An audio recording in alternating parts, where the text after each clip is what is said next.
Bismillahirrahmanirrahim. Assalamu alaikum hürmetli qarindoshlar. Din hayat namı sohbet programımız arqılı sizlar bilan görüşdük. Programımızdaki navbatdagi bölümünde cemiyet ve teşkilatlarının rol hakkında to'xtalamiz. Men qarindoshlar Obul Qasim Ahmedi. Programımızdaki bugünkü aziz mehmoni Ustoz Sirajiddin Azizi bo'ladi. Bu din xalq uchun yaxshi xizmat qilish bir jamiyatning qurilishini taqozo qiladi. Çünkü cemiyetsiz bo'lgan xizmatlar mukammal bo'lmaydi. Unda ekan, shu har xil jamiyatlarning qurilishinin islomdagi hukmi nima? Jamiyatlarning ko'pligi islom va xalqqa foyda olib kelamdi yoki ziyonliqmi? Jamiyatlar ara hamkorlik qanday bo'lishi kerak degan masalalarni Qur'on va hadisning ro'yiga asosan yuritib berish uchun Ustoz Siraj Najimni taklif qildik. Ustoz Siraj Najimning kelgani uchun Allohdan ko'p rahmat tilaymiz. Bunda bo'lsa shu jamiyatlarningki, ya'ni har xil ommaviy tashkilotlarningki islomdagi o'rni, buning roli haqida ma'lumot bergan bo'lsalar, marhamat. Yaxshi, bismillahirrahmanirrahim. Alhamdulillahi robbil alamin va salatu vassalamu ala ashrafil anbiya vel mursalin. Amma ba'd. Nəhayət yaxşı sual oldu. Yani bu cemiyet meselesi zaten insanların tarihinden, dünya cemiyet tarixida, insaniyet tarixida insanların aşında bir yere kelip hemkarlık ornatıp birbirinin derdiga derman bulup yaşaş bu insaniyetin tabiiyeti. Endi Kur'an-ı Kerim nazil bo'lgandan keyin İslam o'tirg'i chiqqandan keyin bu bir hukm tushuncha texmi ro'shanlashib Kur'an-ı Kerim'de ko'plagan oyatlarda bu vaqtda gerçi uçuk cemiyet teşkilat kuruş meselesi bo'lmasa mu, lekin insanlarınki ortak hamkorlashishi, shundoq yaxshi ishlarga tavsiya qilish, yaxshilik hamkorlashish meselelerinde ayet hadislarni aytib ko'p. Mesela Kur'an-ı Kerim'de ve taavunu alel birri ve taqva ve la taavunu alel ithmi vel udvan degan ayet var. Onun başqayna köplagan ayetler şu insanlarni shundoq yaxshilikqa hamkorlashish, yaxshilik ustida birlashish, birga kelishni tashabbus qiladi. Endi jamiyat desa yoki bir-biriga jamoatlashish desa, bu insonlarning birga kelib birisining kamligini yana birisi to'liqlash, birisining ehtiyojini yana birisi qamdashni asosiy o'rinda qo'yadi endi. Peygamber Aleyhisselam'ın uçuk bir hadisi var. Hayrun nas men yenfa'un nas. Bunun ma'nosi insanın yaxshisi başkalarına menfaatlik insanlara deydi. Onda bo'lgan ekan, bu cemiyet orqali, bir yerga yig'ilish orqali, to'plish orqali yani insanlar o'zining ehtiyojini, birbirininki kamchilik yerlerini yoki naqsliklarini to'ldira oladi. Şu asasda bu cemiyetler oturga çıkan. Endi hozirgi dünyada bir cemiyet desek, bu şu terakki qilgan devletler, terakki qilgan cemiyetlerden asaslıqı bu şu cemaatçilik ve teşkilatta arqılık terakki qilayotganligini his qilamiz. Mesela Avrupa desem, mesela Şveysariyada şunda kanun var ekan, 20 yaşdan 60 yaşgacha har qanday insan bedelsiz hizmet qilish mecburken, xuddi ba'zi davlatlarda askarlik mecbur bo'lgandek, Shveysariyada mu bedelsiz hizmet qilish mecbur kanunu var ekan. Bunun ma'nosi shunda birga kelib, boshqalarga o'zining imkoniyati, mayli aqliy jihatdan bo'lsin, jismoniy jihatdan bo'lsin yoki moliy jihatdan imkoniyatlari bo'lsin, boshqalarningki kamchiligini, bo'shliqni to'ldirishga xizmat qilish, bu g'arb jamiyatlarida bo'layotgan ahvol. Lazım Uygur cemaatçilikte de bu cemaatleşiş ya teşkilat kuruş bu meseleler endi bizim uzun müddetlik müstemlikte yaşaş, öz erkinlikimiz, öz fikrimizni o erkin halde oturup koyuş imkanı bulmaganlık için bu Uygur halkıga, Uygur Müslümanları karta bu cemiyet meselesi ve cemaatleşiş xuddi bir yat istek yoki bo'lmasa bu o'tirdi bir yo'q meseledek kelayotgan hozir qadar. Ama yakın biri bu cemiyet kuruş, cemaatleşiş, teşkilat işleri vatanın içinde bir imkaniyet bo'lmagan taqdirda chet elde de Uygurlar yaşayotgan rayonlarda, hususan bu Türkiye, O'rta Osiyo, Avrupa degandek elde cemiyetlarni aytib ko'p bo'layotdi. Ama bu cemiyet karta bizning xalqimizningki tushuncisi Gerçi köp kişilerin yaxşı bolsumu, nəhayət köp vaqtlarda ılqıdak selbi yoki pasif halda turib atqanlığını his qilamiz. Əməliyyatda bu cemiyet meselesi bek mühim. Hem cemiyetke alayid əhmiyyət beriş ve bunun qarta köp hərəkət qilishqa to'g'ri keladi. Buni albatta bir millatninki ichidagi yetimlarga xizmat qilish qilmoqchi bo'lsak, masalan, bu yetimlarga, yetim esirlarga xizmat qilish uchun bir jamiyat bo'lishi kerak. Shunga o'xshash bir millatninki ta'lim, tarbiya masalalarini buni hal qilish uchun bir jamiyat. Ya'ni jamiyatlar o'z oldiga bir-birini to'liqlab mang'adan boshlaydi. Masalan, ba'zi asarlarni tarjim qilish xalqimizga buningdan ayrim bir jamiyatlar bo'lishi kerak. Bu jamiyatlar bu hozirgi davrda endi cemiyetsiz qilgan ishlar mukammal bo'lmaydi ekan, ko'rib yetyapmiz. Bu cemiyetninki hatta Peygamber Eslam'ın bir hadisida so'zda bor. Peygamber Eslam jahiliyet davrida islomni unutishdan burun ayda bir cemiyet qurilgan ekanda, şu zulmga qarshi cemiyet. Peygamber Eslam keyin shuni og'ziga olib, shunda cemiyet bo'lgan bo'lsa, hozir men shu cemiyetga a'zo bo'ladim, shunda cemiyetga qatnashatdim degan mazmunda Rasulullohning so'zi bor endi. Şuna bu cemiyetni bo'lishi albatta zarur, xalqimiz buni to'g'ri tushunishi kerak. Ammo bu cemiyetlarning o'tirisida, yani cemiyet ko'p qurildi bir qancha cemiyetlar, ammo buning o'tirisida hamkorlik qanday bo'lishi kerak? Hamkorlik bo'lmasa, bu cemiyetlarning ba'zilarinki bu masalada cemiyetlarning ko'pligi islom va xalqqa ziyon olib keladi deb qaraydiganlar bor. Yani buni uchiq misol qo'ysak, masalan, hozir Yemen masalasini ko'z oldimizga kelamiz hozir. Yemen'de o Husiylar bilan birleşip durup o Yemen'in sabık reisininki Ali Salih, Abdullah Salih. Ali Abdullah Salih. O bir sünni endi. Sünni mezhebideki adam, onun ergeçkiler sünni mezhebideki adam durup, ben Ehl-i Sünnet ve Cemaat karşı Şiiler bilen bir tarafta durup uruşundan kılvadı mesela. Aşolun bir cemiyet, küçük cemiyetin teşkilat kurup çıktı etrafımızda söyleyen meselelerde bu cemiyet demeleri bir bütün milletke hizmet kılıştın, milletke ziyanlık yapıp kelgen taraflarımı var endi.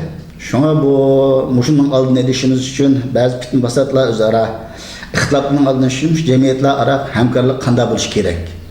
Bu aktor için vergen boşlar. Yani bu aslında cemiyet dese bu cemiyetler birbirinden hemkarlaşıdı. Devamlı birbirini toluklaydı başta gendek.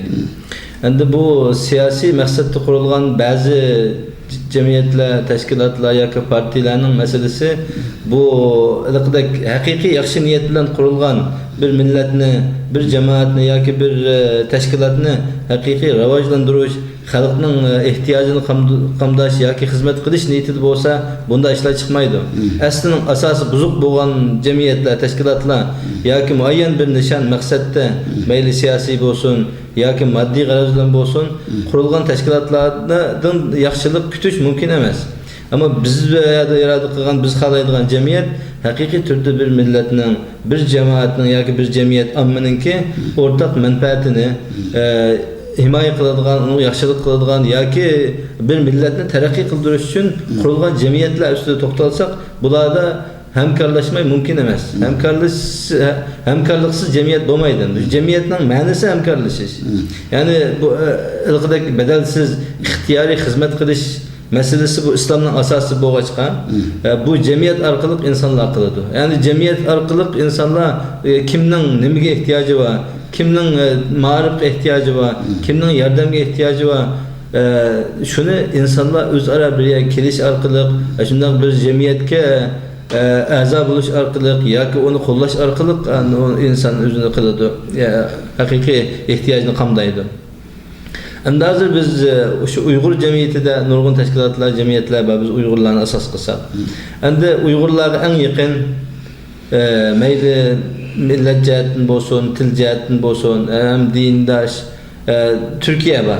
Türkiye'ni biz misal qilib aytadigan bo'lsak, jamiyatning ko'pligi yoki ozliqda. Yani bu jamiyatning ko'pligi insonlarning o'tirdi bir ziddiyatga, to'qinishga sabab bo'lgan narsa emas.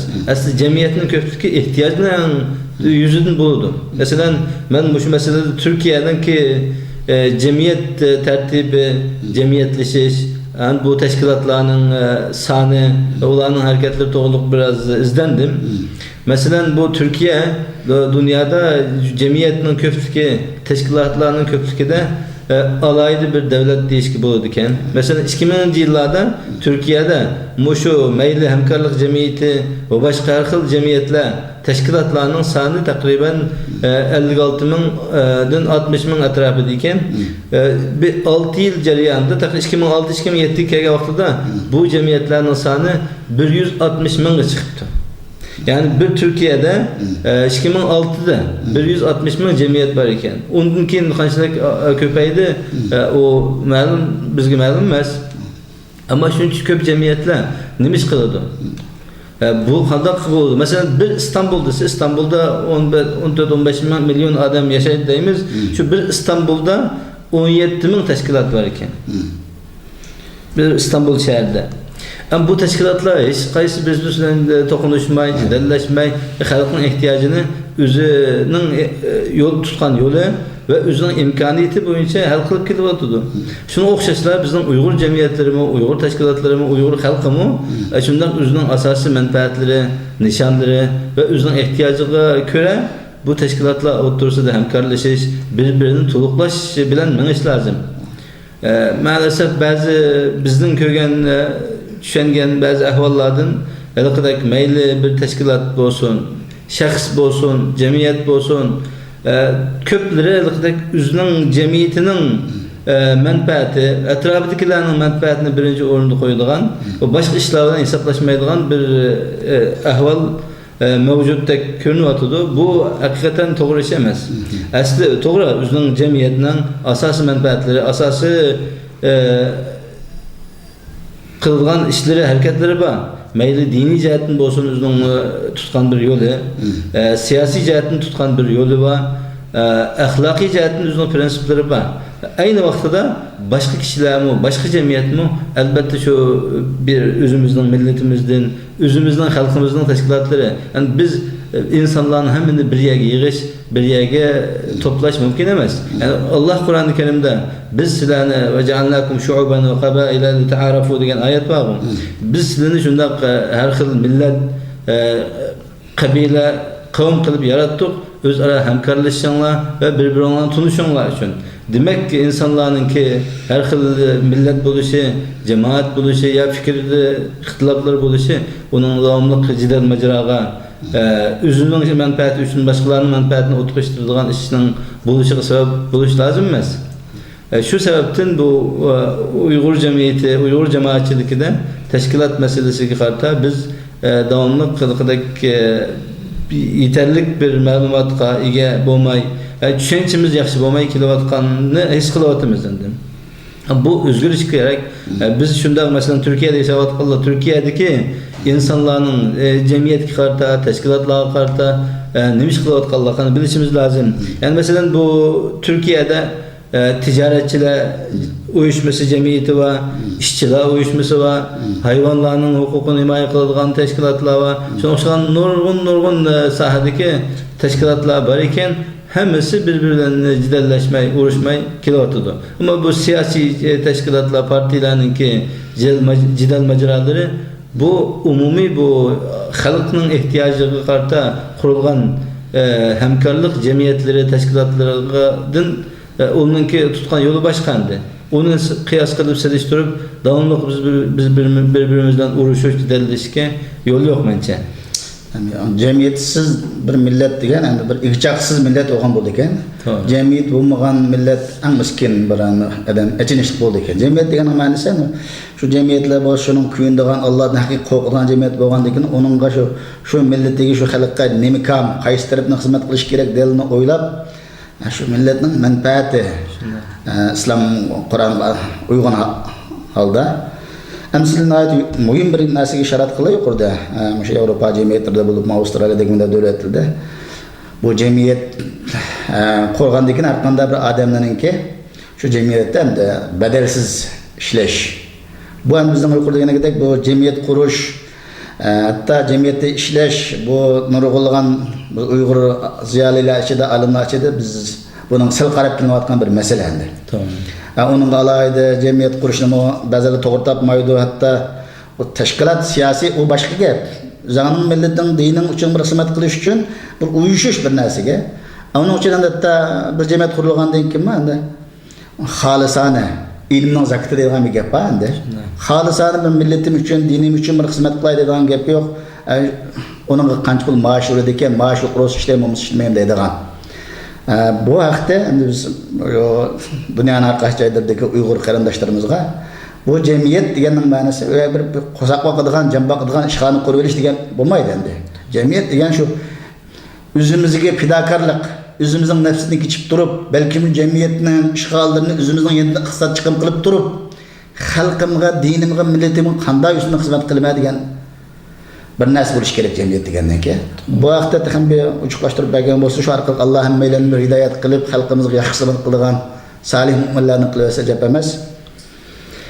Bu şu cemiyetçilik, shunday bedelsiz xizmat qilish, hamkorlik taraqqiy qilgan cemiyetler en haqiqiy taraqqiy qilgan millatlar hisoblanadi ekan. Qaysi bir cemiyet, qaysi bir rayonda yoki davlatda şu bedelsiz xizmat qilish, boshqalarga qartaliqdek ixtiyoriy xizmat qilish, yordam xarakterli ishlarni qilish, o'z imkoniyatini boshqalarga xizmat qildirish ishi taraqqiy qilgan millatlar o oldin qatorda mangdigan ekan. Bu bedelsiz xizmat qilish, hamkorlik ruhi yalnız bu İslam dinida emas. Bundan burunqi samaviy dinlarda, millatlarda, insonlarda bu nihoyat ko'p ko'rilyotdi. Yani bu bir qancha biz misollarni ko'p so'zlab beradi imkoniyatimiz yo'q, vaqt masalasi bor. Shuning uchun bunun qarta biz ixchamlaydigan bo'lsak hepimizni, zodi har qanday bir millat taraqqiy qilishni, bu dunyoda bir kishilik o'ringa ega bo'lishni xohlaydi ekan, albatta o'zining aqli, puli, bilimi, jismi, vaqti hamma narsaning hech bo'lmasa kunda birer saat bo'lsin, yo undan ko'proq bo'lsin imkoniyati qilib boshqalarning manfaati uchun, umumning manfaati uchun xizmat qildira oladigan bir ruh paydo bo'lsa, bundaq bir millat, bundaq bir insonda haqiqiy insonlikning lazzati, haqiqiy insonlikning ma'nosini tetiy oladi. Ammo bir kishilik o'zining hayotini yashayman, boshqalarga ishim yo'q. Cemiyet, teşkilat, cemaat degan hammasi quruq ish. Men o'zim bir kishilik, mening oilam, men pulum, o'zim shuni yasasam bo'ldi deydigan bo'lsa, undaq insonning bu dunyoda hech qanday roli yo'q. Balki o laqadek to'rt putluq hayvondan hech qanday farqi yo'q. Faqatlam shakli inson hayvonotlar qatorida sanalsa bo'ladi. Yalnız bu musulmonlarda emas, dinsizlardimi, kuffarlardimi shunday hamkorlik, birbirinin derdiga derman bo'lish ishlari bo'layotdi. G'arbda g'o'naydi ko'p. Masalan, o'sha Afrikada necha minglagan insonlar, doktorlar, injenerlar, baylar o'zining uylarini tashlab o'shada xizmat qilib, kambag'allarni davolash, har xil ishlarni qilyotdi.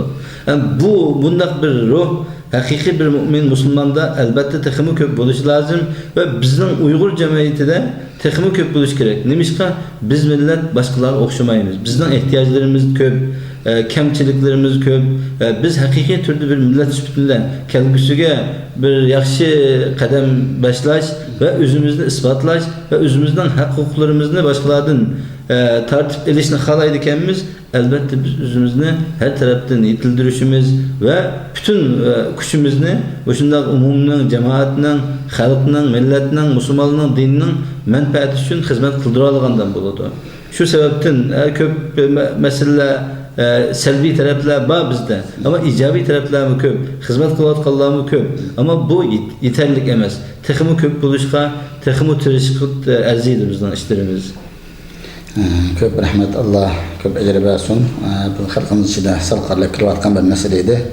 Bu orqali Janob Alloh bizni va anglagan qarindoshlarimizni to'liq hidoyat qilib qolsa gap emas. Hurmatli qarindoshlar, programmamizni bu yerda oxirlashtiramiz. Program uchun qimmatli vaqtingizni berganingiz uchun ko'p rahmat.